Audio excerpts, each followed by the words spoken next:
أعوذ بالله السميع العليم من الشيطان اللعين الرجيم.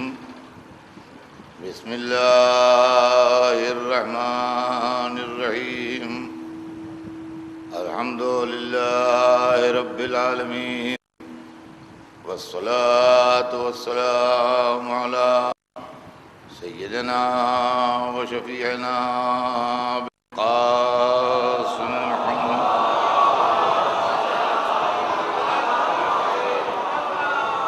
وآله الطيبين الطاهرين المعصومين، ولعنة الله على أعدائهم أجمعين من يومنا هذا إلى يوم الدين.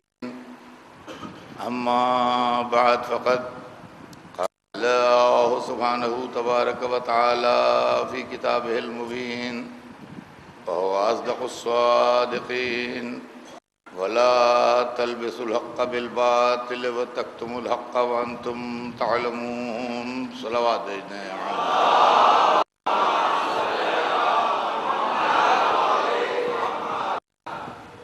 ارشاد پروردگار عالم ہے کہ ولا تلبسوا الحق بالباطل، حق کو باطل میں نہ ملاؤ،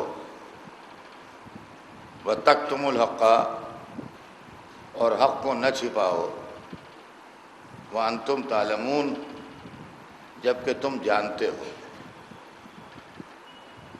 یعنی قرآن دو باتوں کو منع کر رہا ہے: ایک، جانتے بوجھتے ہوئے حق کو باطل میں ملا دینا، اور دوسرے، کسی کے حق کو چھپا لینا اور اس کا اعلان نہ کرنا، اس کا اظہار نہ کرنا، مصلحتوں کی وجہ سے، ذاتی فائدوں کی وجہ سے، خوف کی وجہ سے، ڈر کی وجہ سے، حکومت کے دباؤ میں، کسی وجہ سے صحیح، لیکن حق کو چھپانا بھی قرآن نے منع کیا ہے، حق کو باطل میں ملانا بھی قرآن نے منع کیا ہے. تاریخ کے آئینے میں ہم نے یہ دیکھا کہ کبھی کبھی حق چھپایا گیا اور کبھی حق کو باطل میں ملایا گیا. اس کی مثالیں بھی موجود ہیں کہ حق کو باطل میں ملایا گیا، اور اس کی مثالیں بھی موجود ہیں کہ حق کو چھپایا گیا. اور دنیا میں جو بربادی آئی اور دنیا میں جو تباہی آئی، وہ اسی لیے آئی کہ کبھی حق کو باطل میں ملا کے بہکایا گیا لوگوں کو، کبھی حق کو چھپا کے بہکایا گیا لوگوں کو.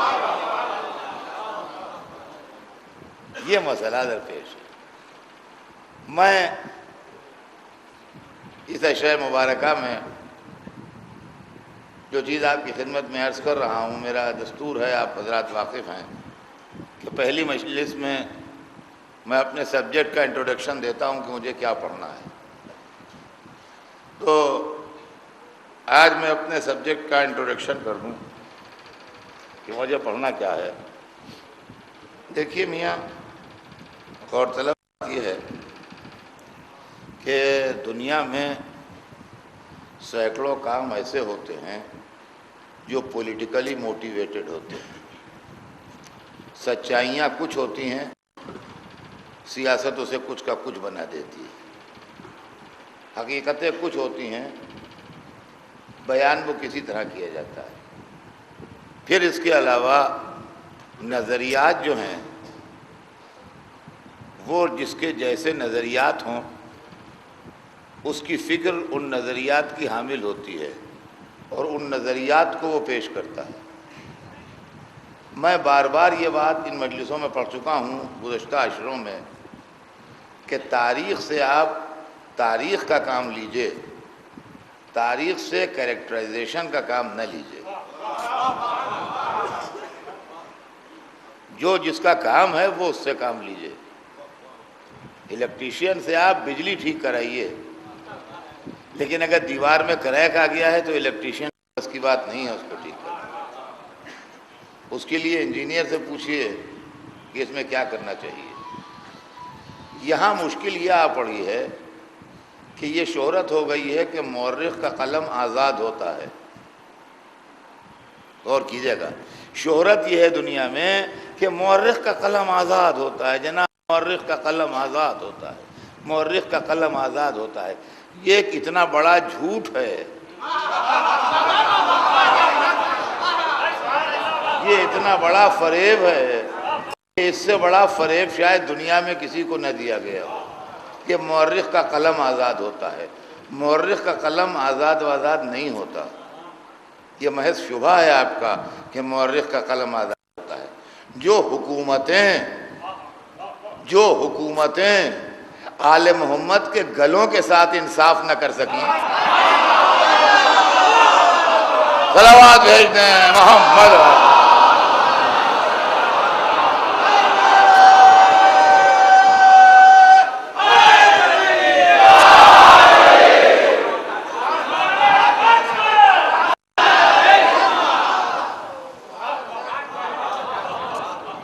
کیا وہ مورخ کے قلم کو آزاد چھوڑ دیں گی؟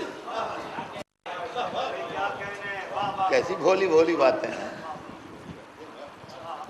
بچوں کو سمجھانے کے لیے مورخ کا قلم علم آزاد نہیں ہوتا، اور تاریخ انفلوئنس میں ہوتی ہے حکومت کے۔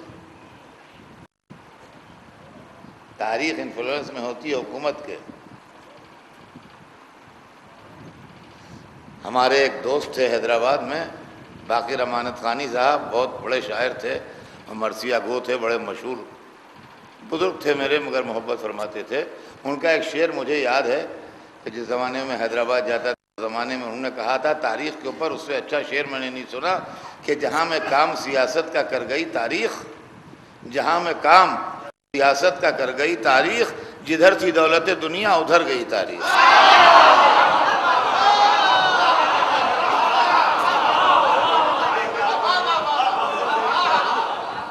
جدھر تھی دولت دنیا ادھر گئی تاریخ۔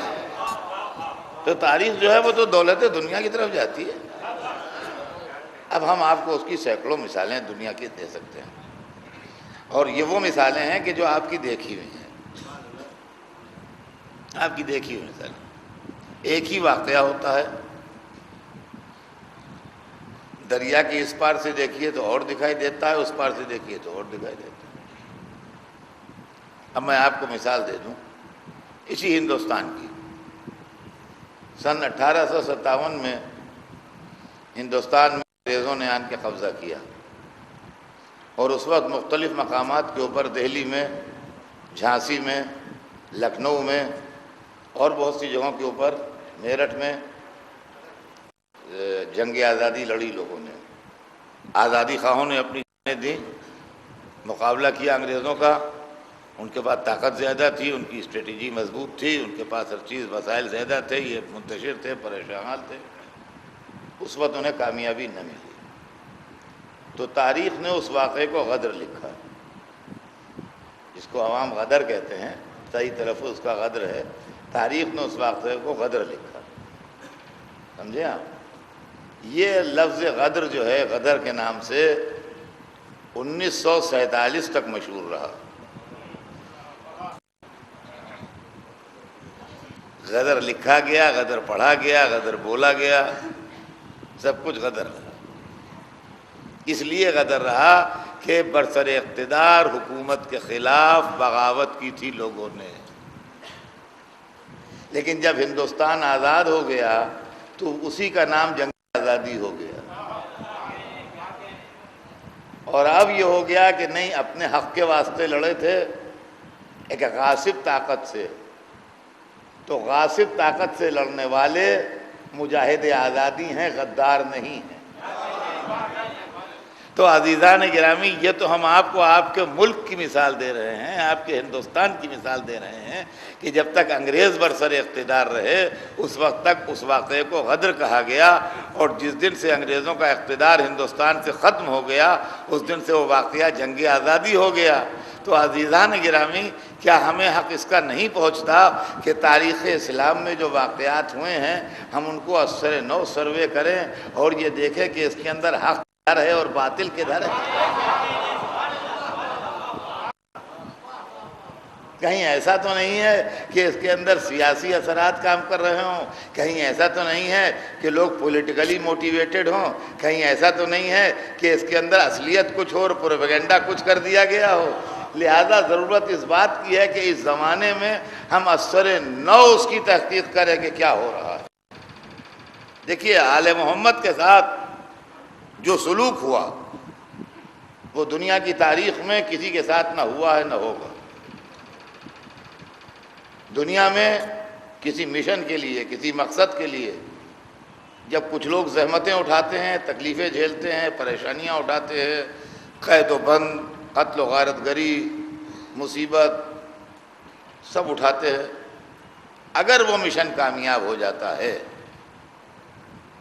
تو انہی لوگوں کو عہدے ملتے ہیں۔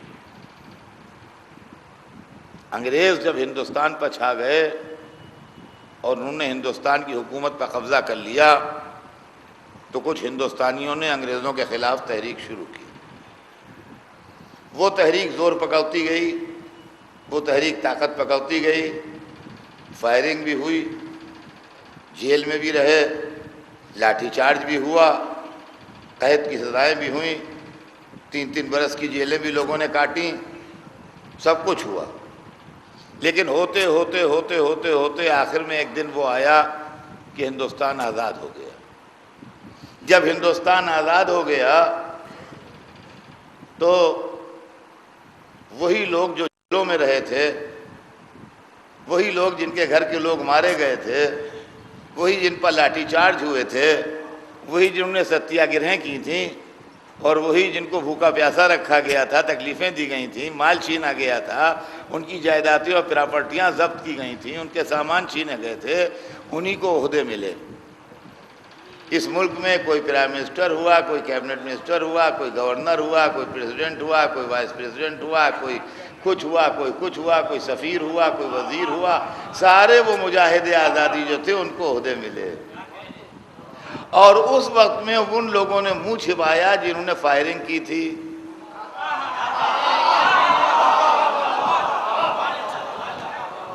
جنہوں نے تھانوں میں لوگوں کی پٹائیاں کی تھیں، جو لوگوں کے گھروں میں کودے تھے اور ان کا سامان لے گئے تھے، اور جنہوں نے ظلم و ستم اور زیادتیاں کی تھیں، بہتروں نے ریزائن کر دیا، بہترے چلے گئے، بہترے ادھر ادھر ہو گئے، بہترے روپوش ہو گئے، بہترے چھپ گئے۔ ایک جنرل ڈائر تھا جس نے جلیان والا باغ میں فائرنگ کرائی تھی ہندوستانیوں کے اوپر۔ جلیان والا باغ کا قصہ آپ میں سے بہت لوگ جانتے ہوں گے، سمجھے آپ، ہندوستان کی ہسٹری میں مشہور قصہ ہے کہ بے گناہ ہندوستانیوں کے اوپر فائرنگ کر کے ان کی زمین کو ان کے خون سے لال کر دیا تھا۔ لیکن جب ہندوستان آزاد ہو گیا تو ہندوستان میں جنرل ڈائر کا کوئی مقام نہیں تھا۔ کیوں صاحب؟ اگر ہندوستان کی آزادی کے بعد ہندوستان کا پہلا پرائم منسٹر جنرل ڈائر ہوتا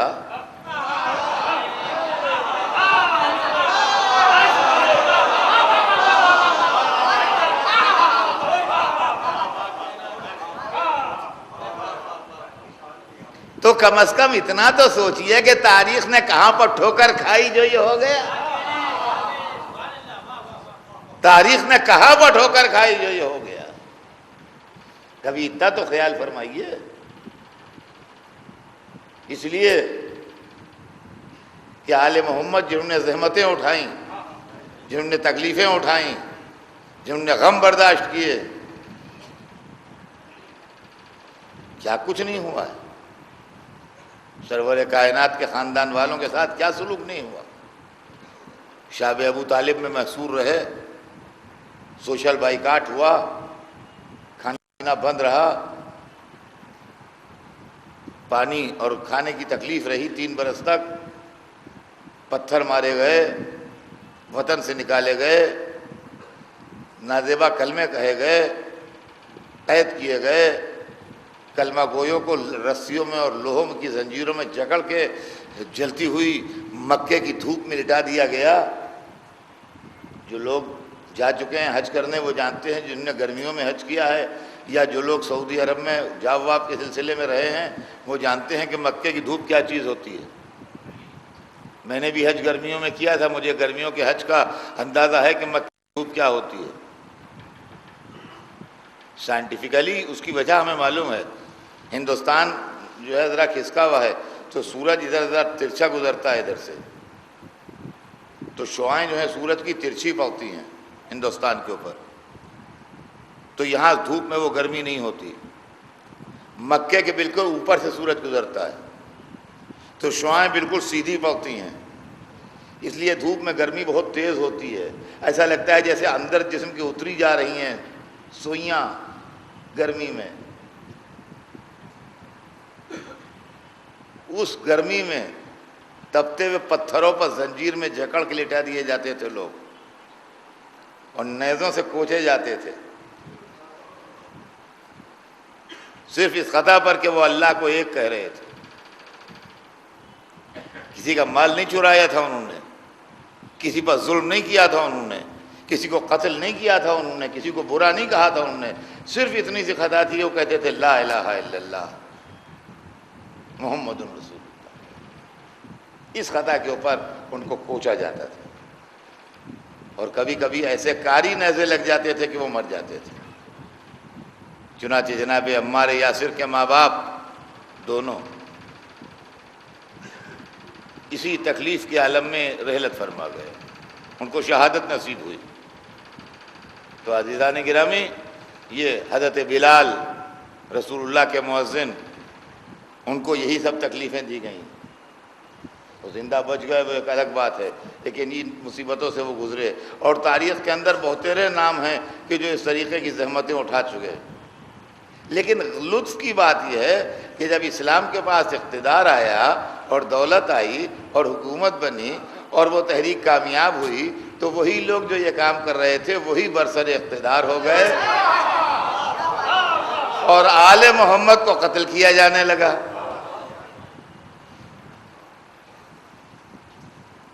رسول اللہ جو اسلام لائے تھے اور ان کے کزن اور بعد میں ان کے داماد حضرت علی، جنہوں نے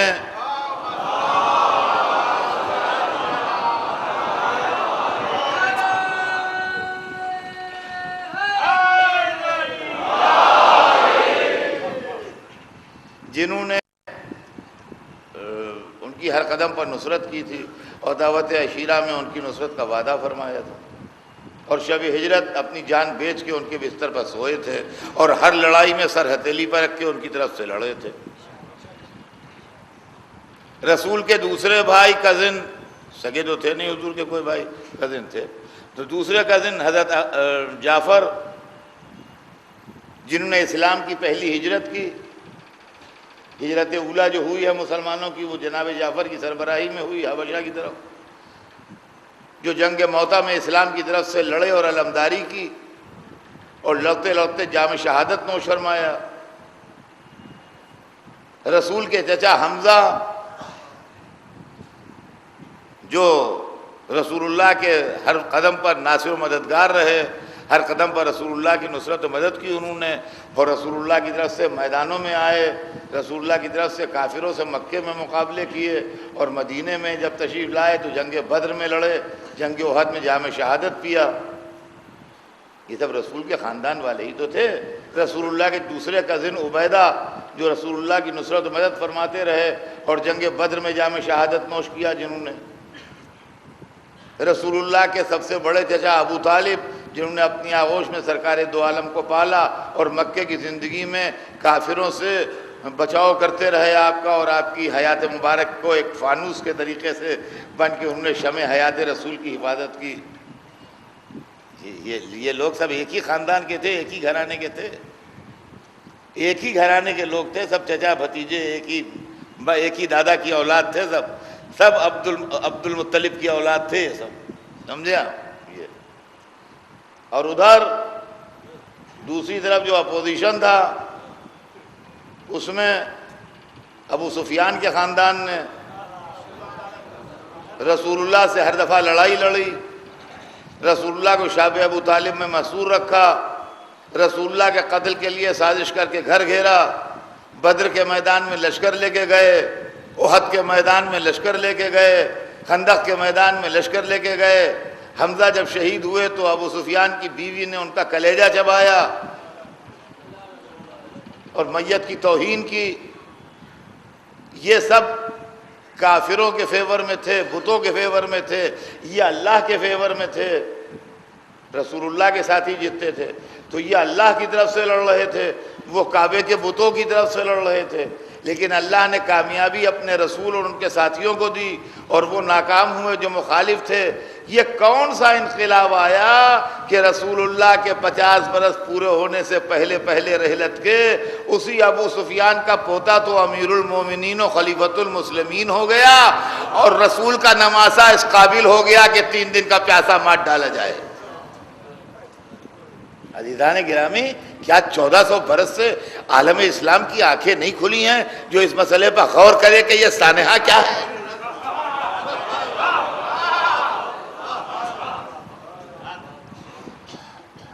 یہ کیا ہو گیا اسلام کی تاریخ میں؟ اس کے ذمہ دار کون لوگ ہیں؟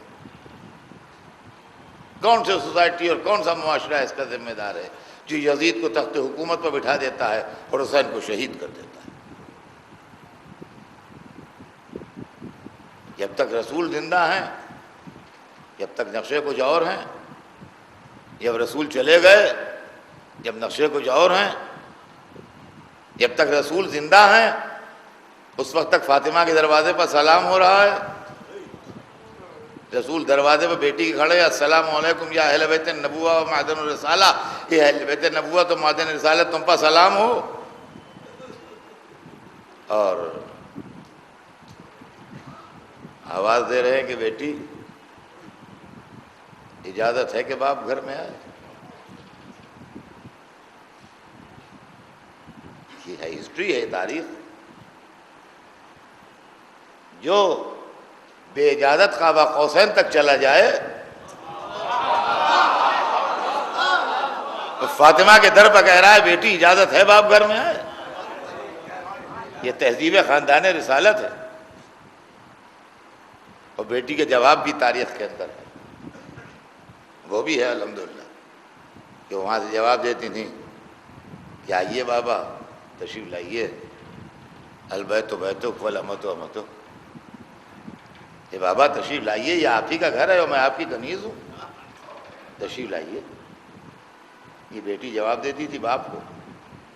تو یہ احترام تھا کہ بغیر پکارے بھی بیٹی گھر میں نہیں چلے گئے. حالانکہ باپ بھی تھے, ویسے کوئی باپ بھی اپنی بیٹی کے گھر میں چلا جائے کوئی بات نہیں ہے, باپ بھی تھے اور رسول بھی تھے. رسول ہمارے گھر میں آ جائے معذاللہ کیا کوئی کسی کو کچھ اعتراض ہوگا؟ لیکن یہ کہ تہذیب خاندان رسالت وہ فاطمہ زہرا تھی جن کو اجازت لے کے جاتے تھے.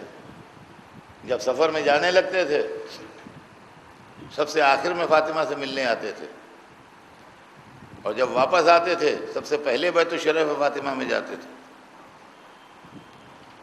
2-4-10 دفعہ کے بعد جب لوگوں نے یہ محسوس کیا کہا یا رسول اللہ آپ جب باہر سفر میں تشریف لے جاتے ہیں تو پہلے صاحبزادی آخر میں صاحبزادی کے گھر پر جاتے ہیں, اور جب آتے ہیں تو پہلے تشریف لے جاتے ہیں, اس میں کوئی راز ہے؟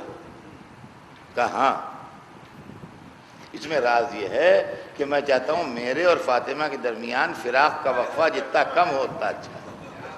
تو آپ سمجھیے رسول اللہ فاطمہ کے فراق کو منٹوں میں ناپتے تھے, گھنٹوں میں بھی نہیں, منٹوں میں, کہ اگر وہاں 10 منٹ بیٹھ گئے تو اس کا 10 منٹ ادھر کم ہو جائیں گے, لہذا پہلے ادھر جاؤ پھر ادھر جاؤ. یہ شان تھی. اور نواسے تھے تو کبھی دوش پہ ہیں, کبھی زبان چوس رہے ہیں, کبھی نماز میں پشت پہ ہیں, کبھی رسول مسجد میں مرکب بنے ہیں. یہ رسول کے کمال اخلاق اور نرم دلی اور ایک عظیم ہستی ہونے کا ثبوت تھے یہ سب واقعات, سمجھے. اور بچے رسول کے کلیجے سے لگے ہیں. حدیث ارشاد فرما رہے ہیں الحسن والحسین سیدہ شباب اہل جنہ, حسن و حسین سردار ہیں جوانان جنت کے. حسن منی و انا منہ, حسن مجھ سے ہے میں حسن سے ہوں. حسین منی و انا من الحسین, حسین مجھ سے ہے میں حسین سے ہوں.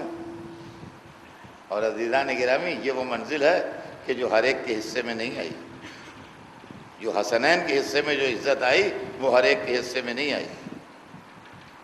اس کا مطلب یہ نہیں ہے کہ میں کسی کی برائی کر رہا ہوں. کتابیں ایک سے ایک عمدہ ہو، ایک سے ایک اعلیٰ کتابیں ہیں. ہر کتاب کو خدا نہ کرے بری کتاب تھوڑی ہے. دینی کتابیں ہیں، مذہبی کتابیں ہیں، دعاؤں کی کتابیں ہیں، فقہ کی کتابیں ہیں، تفسیر کی کتابیں ہیں. لیکن کتاب کتنی ہی اعلیٰ کیوں نہ ہو، قرآن پر نہیں رکھی جائے گی. قرآن پر نہیں رکھی جائے گی. کتاب کتاب ہے، کتاب دعاؤں کی کتاب ہے، مفاتیح ہے. مسجد میں رہتی ہیں دعائیں ہیں، اس کے اندر سب اچھی اچھی باتیں ہیں. ایک بات کوئی خراب نہیں لکھی ہوئی ہے اس کے اندر. لیکن جب شب قدر میں اس میں رکھا جاتا ہے تو قرآن ہمیشہ اوپر رکھا جاتا ہے، مفاتیح ہمیشہ نیچے رکھی جاتی ہے. کبھی آپ نے دیکھا کسی نے قرآن کے اوپر مفاتیح رکھ دی ہے؟ معلوم ہے کہ قرآن پر قرآن رکھا جاتا ہے، کتاب قرآن پر نہیں رکھی جاتی. اب تاریخ میں لکھا ہے، ایسا ہے کہ کتابوں میں نے پڑھا. میں نہیں کہہ سکتا کہ اس کے اندر کوئی موٹیویشن تھا کسی کا یا خود بخود تھا کہ بچے رسول اللہ کے پاس آئے چھوٹے چھوٹے اور کہنے لگے آپ حسنین کو بٹھاتے ہیں، گودیوں میں کندھے پر لیتے ہیں، ہمیں بٹھائیے. اب ہماری سمجھ میں نہیں آتا کہ بچے سکھا کے بھیجے گئے تھے کہ خود سے آئے تھے. یہ میں نے نہ کہیں پڑھا نہ دیکھا، اس لیے مجھے معلوم نہیں، میں کچھ نہیں کہہ سکتا. لیکن ایک بات ضرور کہتا ہوں میں کہ میرے بھی بچے ہوئے اور آپ کے بھی ماشاءاللہ بچے تو، لیکن بچہ اپنے باپ سے ضد کرتا ہے کہ ہمیں گود میں لیجئے، دوسرے کے باپ سے نہیں ضد کرتا.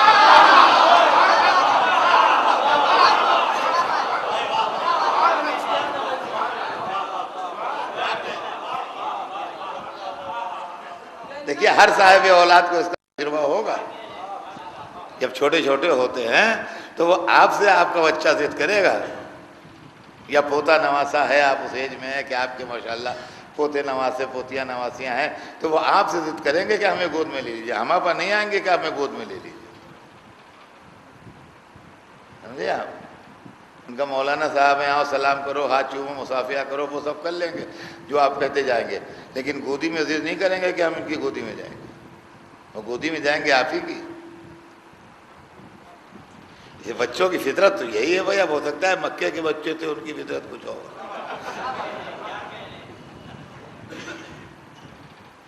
بال بچے آئے اور آنے کے کہا کہ آپ حسنین کو گود میں لیتے ہیں، ہمیں بھی لیجیے. رسول صاحب خلق عظیم ہے. ہم کہتے ہیں بچوں سے کسی نے کہی دیا تو بچوں کی کیا خطا ہے اس میں؟ ارے بچوں کی کیا خطا، وہ تو بچے ہیں، ان کو جو سمجھا دیا ان کی سمجھ میں آ گیا. اب اگر ان کو بھگا دیں تو خلق عظیم پر دھبا آئے، ان کو بٹھا لیں تو قرآن پر کتاب کیسے رکھی جائے؟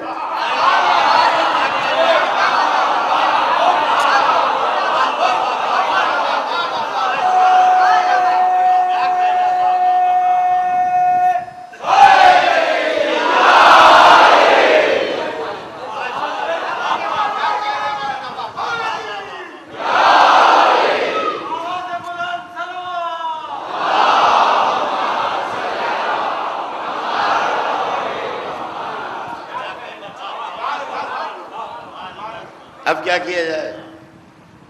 کتاب میں لکھا ہے کہیں سے بہت سے اخروٹ آئے تھے تحفے میں، کسی نے رسول اللہ کو بھیجے تھے، وہ رکھے ہوئے تھے.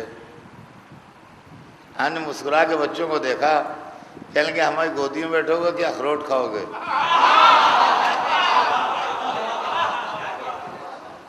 بچے تو بچے، کہنے لگے اخروٹ کھائیں گے. کہا دامن پھیلاؤ. سب دامن پھیلائے کھڑے ہو گئے، مٹھی بھر بھر کے اخروٹ سب کو دیے. بچے خوشی خوشی اپنے گھر چلے گئے. نہ قرآن پر کتاب آئی، نہ خلق عظیم پر دھبا آیا. صلوات بھیج دیں محمد.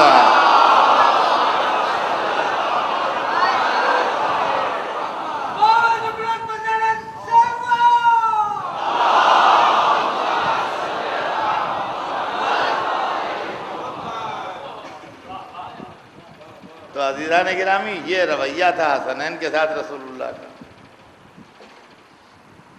اور علی ابن ابی طالب، ظاہر ہے کہ ان کی شان میں حدیثیں، ان کی مدح میں آیتیں،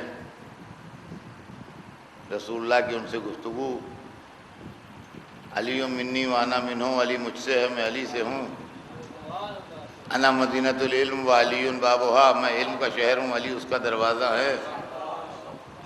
علی منی بمنزلۃ ہارون من موسیٰ، علی کو مجھ سے وہ نسبت ہے جو ہارون کو موسیٰ سے ہے. من کنت مولا ہو فہذا علی مولا، جس کا میں مولا ہوں اس کے یہ علی مولا ہیں.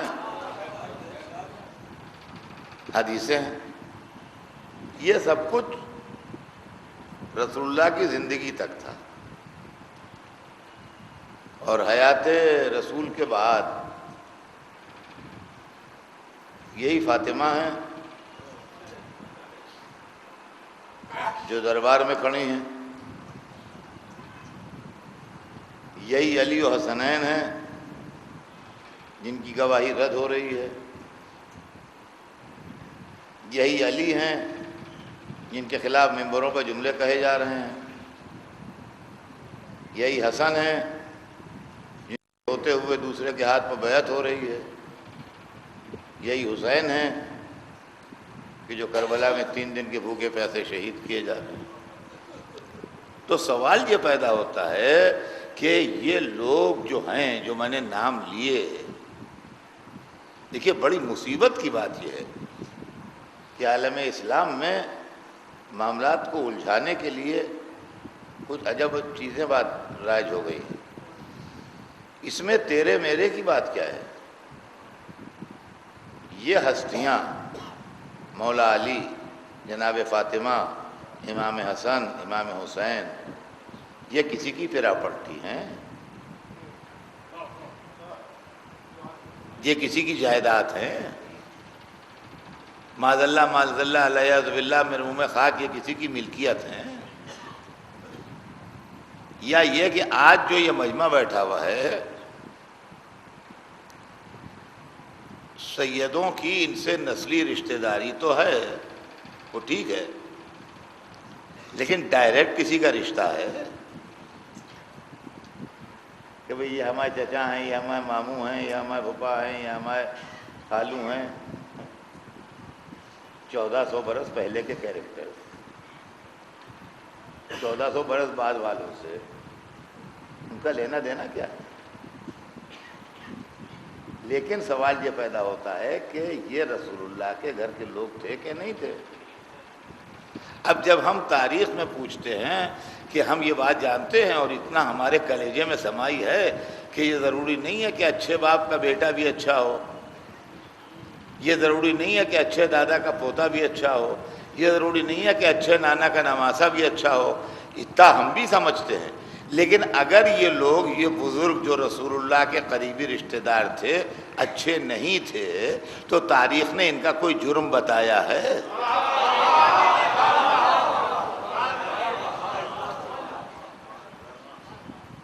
ان کی کوئی خطا بتائی ہے کہ جناب یہ باتیں تھے تو بڑے اچھے خاندان کے، مگر باتیں ایسی تھیں؟ ہوتا ہے، اچھے باپ کا لڑکا خراب نکل جاتا ہے، یہ دنیا میں ہوتا ہے، کوئی نئی بات نہیں. کہ باپ ان کے بہترین تھے، آپ کیا کہنا، لیکن ان کے اندر وہ عادتیں نہیں ہیں، وہ حرکتیں نہیں ہیں. جی ہوتا ہے، لیکن اس کے اندر ایک فہرست ہوتی ہے کہ وہ با اخلاق تھے، یہ بد اخلاق ہیں، وہ ایماندار تھے، یہ چور ہیں، وہ ہر ایک سے تہذیب سے بات کرتے تھے، یہ ہر ایک کو گالیاں دیتے ہیں.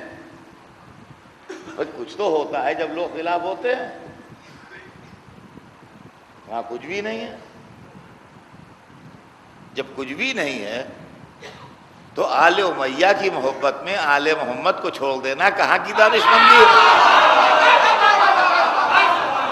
صلوات بھیجتے ہیں محمد والے.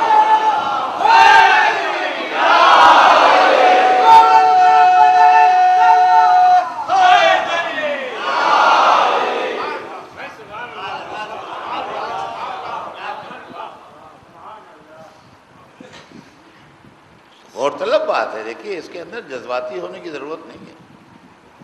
اسی لیے میں جذباتی انداز میں ادا بھی نہیں کرتا ہوں بات کو، آہستہ آہستہ سکون کے ساتھ بات عرض کرتا ہوں تاکہ سامعین جو ہیں وہ اس پر غور کریں اور ان کی فکر کا جذبہ جو ہے وہ جاگے کہ کیا یہ بات آپ کے حلق سے اترتی ہے کہ رسول اللہ کی صحابی اگر آپ کے سامنے آ جائیں اور کسی چیز پر دعویٰ کرے کہ یہ میری ہے تو آپ ان سے گواہ مانگیں گے؟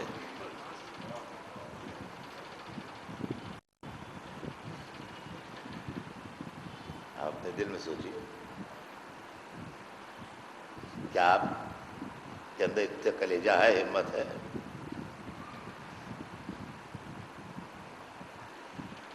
ہم آپ کی بات پر اگر کہتے ہیں کہ سچ بتائیے کہ آپ سچ بول رہے ہیں تو آپ کو برا لگ جائے گا. مولانا نے مجھ پر اعتبار کیا تو ہم آپ پر اعتبار میں تھوڑی کمی کریں تو آپ کو برا لگ جائے.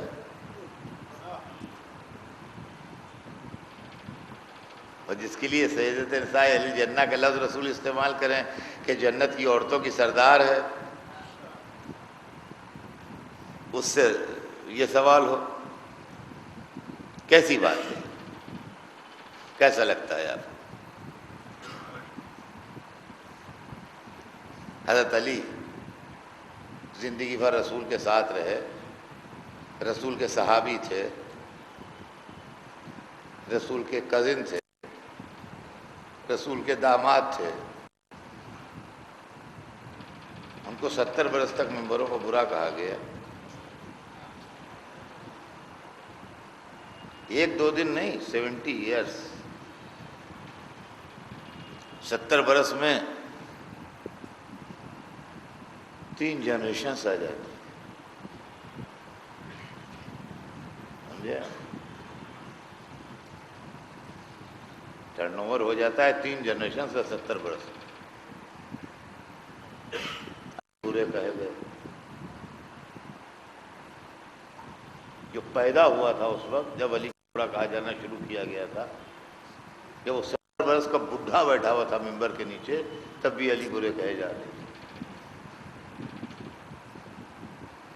جی، اور کون کہہ رہا تھا؟ امام جمعہ، جو لوگ جمعے کی نماز پڑھاتے تھے وہ کہہ رہے تھے. کیوں صاحب؟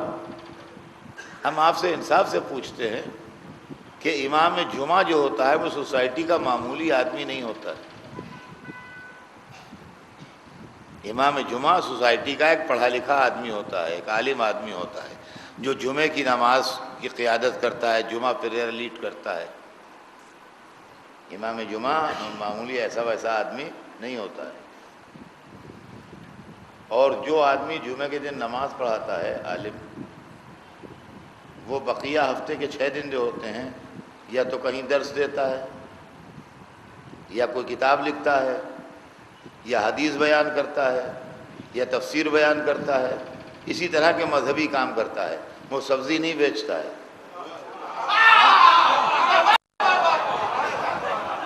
سمجھ میں آیا آپ؟ وہ مذہبی کام کرتا ہے. تو یہ پورے عالم اسلام کے ممبروں کے جو پیش نماز تھے اور امام جمعہ تھے، 70 برس تک علی کے معاملے میں گمراہی میں مبتلا رہے. تو ان کی حدیثوں، ان کی روایتوں، ان کی تاریخ، ان کی تفسیر پر ہم کیسے بھروسہ کر لیں؟ صلوات بھیج دیں محمد.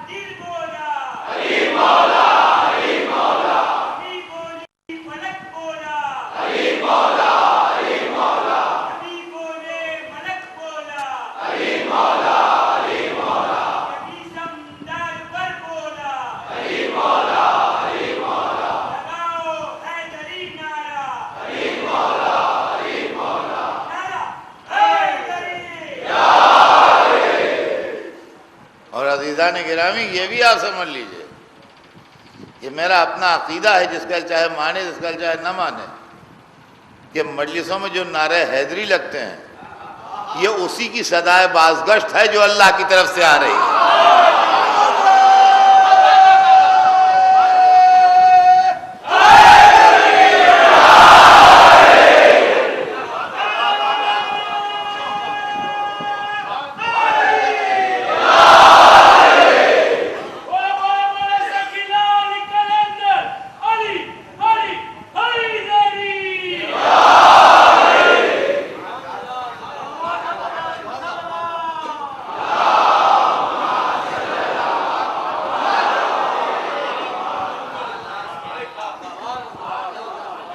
یہ انتظام قدرت ہے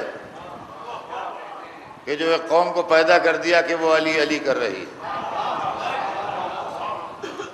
علی علی کر رہی۔ اور عزیزان گرامی جتنا علی علی کرتے رہیے گا تو اتنا ایمان میں تازگی پیدا ہوتی رہے گی۔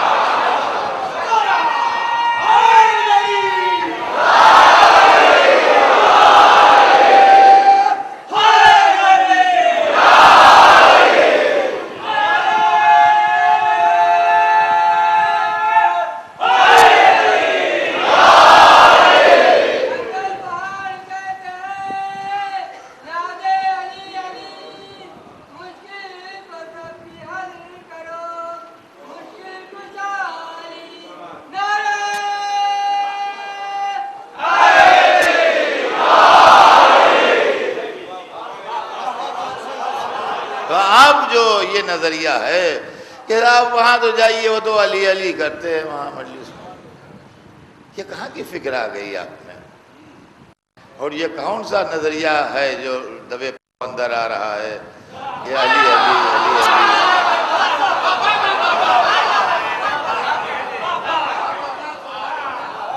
علی کے بغیر ہے کیا؟ علی کے بغیر ہے کیا؟ علی ہی کی وجہ سے سب کچھ ہے۔ علی کو مائنس کر دیجئے تو تاریخ میں بچتا کیا ہے؟ مائنس علی نہ دعوت عشیرہ ہے، نہ شب ہجرت ہے، نہ میدان بدر ہے، نہ جنگ احد ہے، نہ جنگ خندق ہے، نہ جنگ خیبر ہے، نہ جنگ حنین ہے، نہ غدیر خم ہے۔ مائنس علی نہ دین رسول ہے، نہ نسل رسول ہے، نہ آل رسول ہے۔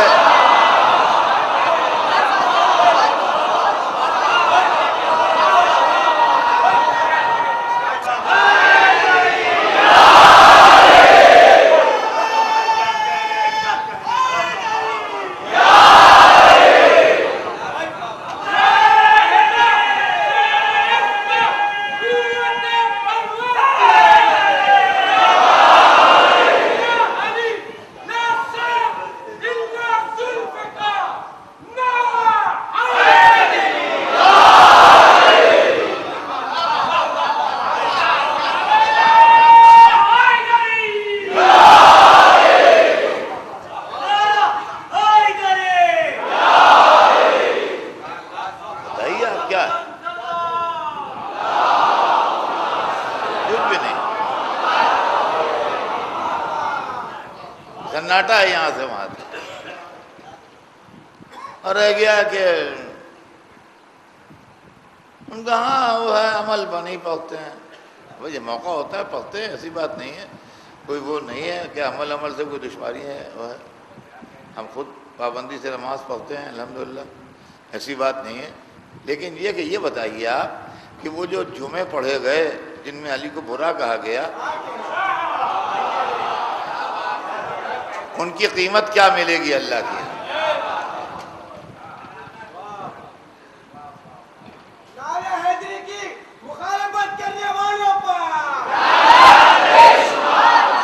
اس کا کیا ملے گا؟ ان جمعوں کی قیمت کیا ہوگی جن میں علی برے کہے گئے؟ انصاف سے بتائیے کہ سوائے عذاب کے کسی ثواب کی امید ہے؟ تو مائنس علی عبادت بھی عذاب بن جاتی ہے، یہ سمجھ لیجیے۔ صلوات بھیجتے ہیں محمد.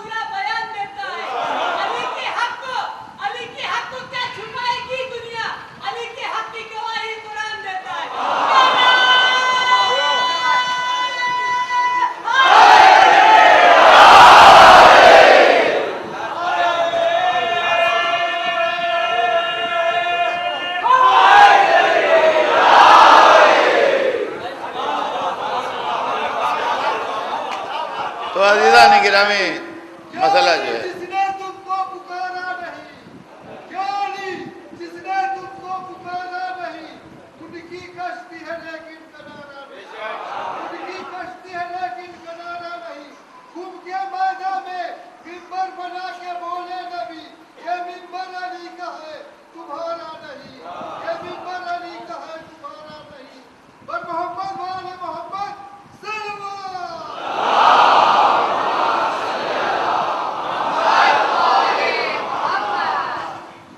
تو عزیزان گرامی عرض یہ کر رہا تھا کہ ان حضرات اور یہ ان کے ساتھ تاریخ نے انصاف نہیں کیا. تو کیا اگر کسی کے ساتھ تاریخ نے انصاف نہ کیا ہو تو یہ فیصلہ ہو جائے کہ اب کبھی انصاف نہیں ہوگا؟ یعنی اگر ہمارا حق مدتوں نہیں ملا تو کیا اب ہمیں مایوس ہو جانا چاہیے کہ اب نہیں ملے گا؟ اس لیے کہ ہر انسان نیا ہے. ٹھیک ہے واقعہ 1400 برس پرانا ہے مگر ہم 1400 برس کے تھوڑی ہیں. ہمیں تو اب معلوم ہوا، جب ہم پیدا ہوئے، سمجھدار ہوئے، ہوشیار ہوئے تو ہمیں معلوم ہوا. واقعہ پرانا ہے بے شک لیکن ہمیں تو آج معلوم ہوا. تو کیا ہمارا حق نہیں پہنچتا بحیثیت مسلمان کے کہ ہم اس مسئلے پر غور کریں کہ اس کے اندر کہاں پر گڑبڑ ہوئی؟ لہذا میرا موضوع جو ہے اس سال کا وہ یہ ہے کہ میں ان معاملات کی انکوائری کروں گا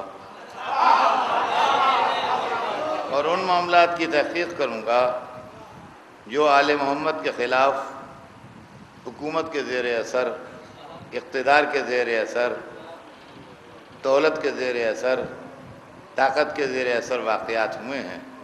ان واقعات کی تحقیق کی جائے تاکہ یہ اندازہ ہو کہ صحیح اسلام کیا ہے. اس لیے کہ آج اسلام جن حالات سے گزر رہا ہے ضرورت اس بات کی ہے کہ دنیا کے سامنے ریئل اسلام پیش کیا جائے.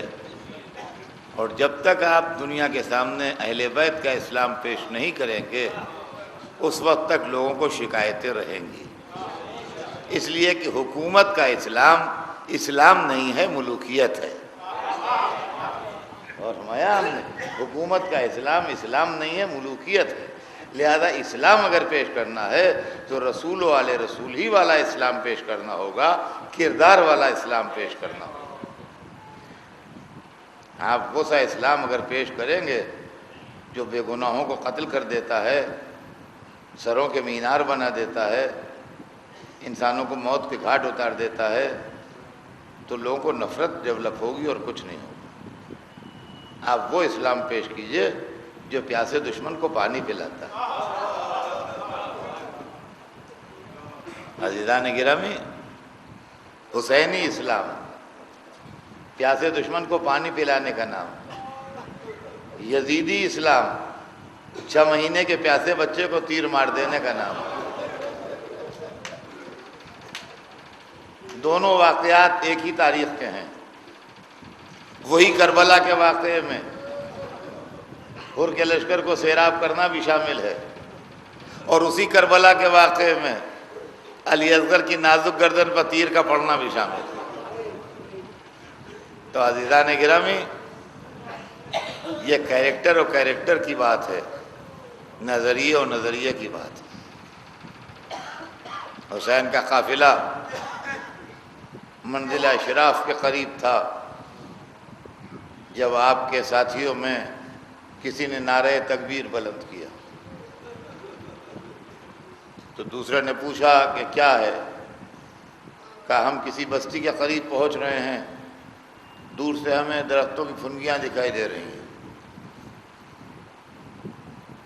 حسین نے یہ سن کے سر اٹھایا اور آگے کے منظر کو دیکھا کہ درختوں کی پھنگیاں نہیں ہیں، یہ نیزوں کی نوکیں ہیں اور یہ لشکر تم سے مقابلے کو آ رہا ہے۔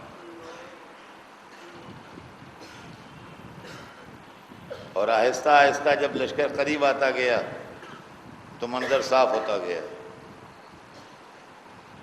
ہر کا رسالہ تھا جس میں 2000 آدمی تھے اور وہ امام حسین کو تلاش کرتا ہوا آ رہا تھا، مگر راستے میں اس کا پانی ختم ہو گیا تھا اور وہ پیاس سے بے حال تھا۔ ساقی کوثر کے لال نے پیاسا دشمن دیکھا۔ بہت آسان تھا پیاسے دشمن کو مار لینا، لیکن پیاسوں کو مارنا یزیدی اسلام ہے، حسینی اسلام نہیں۔ پیاسوں کو مارنا یزیدی اسلام ہے، حسینی اسلام نہیں۔ فوراً جیسے ہی سامنے آیا لشکر پیاسا، فوراً اپنے کمانڈر کو حکم دیا،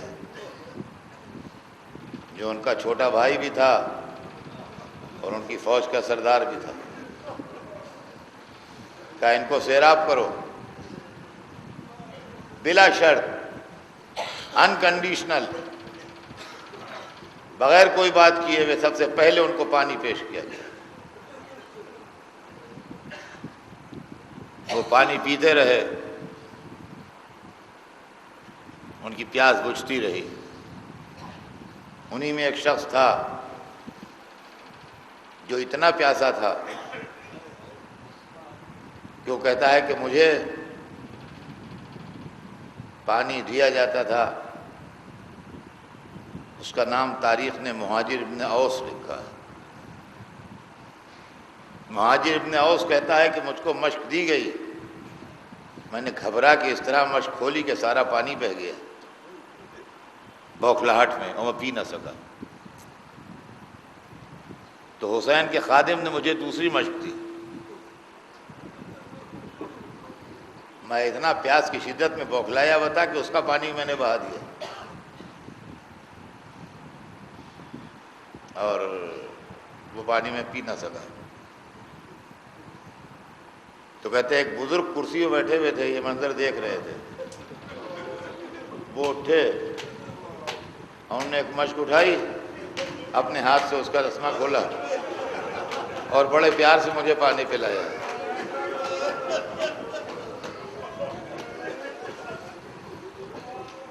کہتے ہیں جب میں سیر ہو گیا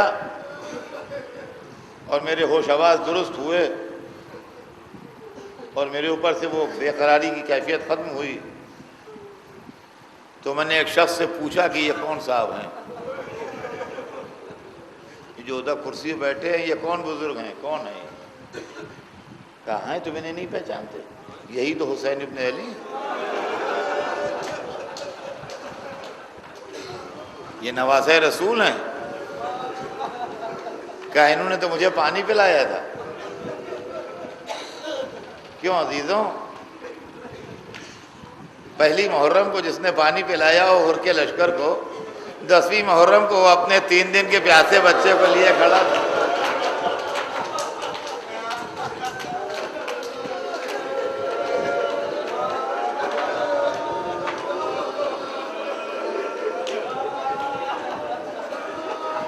اور کہہ رہا تھا کہ اگر میں خطاوار ہوں تو یہ بچہ تو معصوم ہے،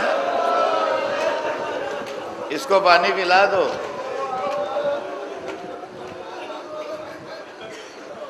عزیزان گرامی، کسی پر اثر ہوا ہو یا نہ ہوا ہو، لیکن حر پر اس واقعے کا اثر ہوا۔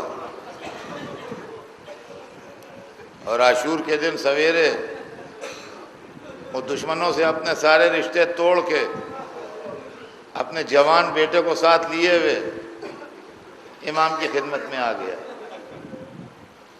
اور آنے کے بعد اپنا سر قدموں پر رکھ دیا، حل لی توبہ، سیدہ کے لال کیا میرے لیے بھی توبہ ہے؟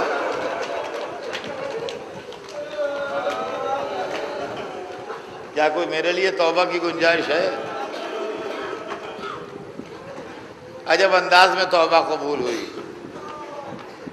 پیروں پر جھکا ہوا سر حسین نے اٹھا کے سینے سے لگا لیا، یہ علامت تھی اس بات کی کہ توبہ قبول ہو گئی۔ اب ہر بدل چکے تھے، اب تقدیر کچھ اور تھی۔ لڑائی کا آغاز ہوا، اپنے بیٹے کو لائے، کہا مولا پہلے اس کو اجازت دی۔ کسی نے کہا کہ اپنے سامنے بیٹے کو؟ کہا ہاں میں بھی تو سیدہ کے لال کو گھیر کے لایا، ذرا میں بھی تو دیکھوں داغ پسر کیسا ہوتا ہے۔ کہ دنیا میں اللہ آپ کے جوان بیٹوں کو سلامت رکھے، شاید تاریخ انسانیت میں کوئی باپ ایسا نہ گزرا ہو جو جوان بیٹے کے داغ کی تمنا کرے، مگر یہ حسین کا سپاہی ہے جو اپنے جوان بیٹے کا داغ دیکھنا چاہتا ہے۔ کہا ذرا میں بھی تو دیکھوں کہ جوان بیٹے کا داغ کیسا ہوتا ہے۔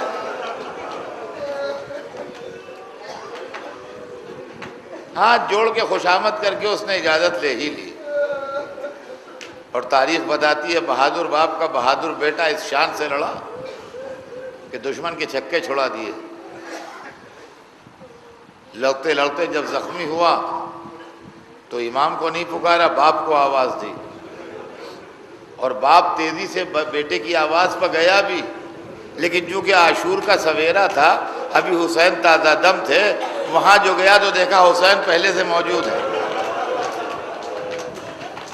حسین پہلے سے موجود ہے۔ اور منظر یہ ہے کہ اس کا سر زانو پر لیے بیٹھے ہیں، رومال مبارک ہاتھ میں ہے۔ دیکھ کے تڑپ گیا،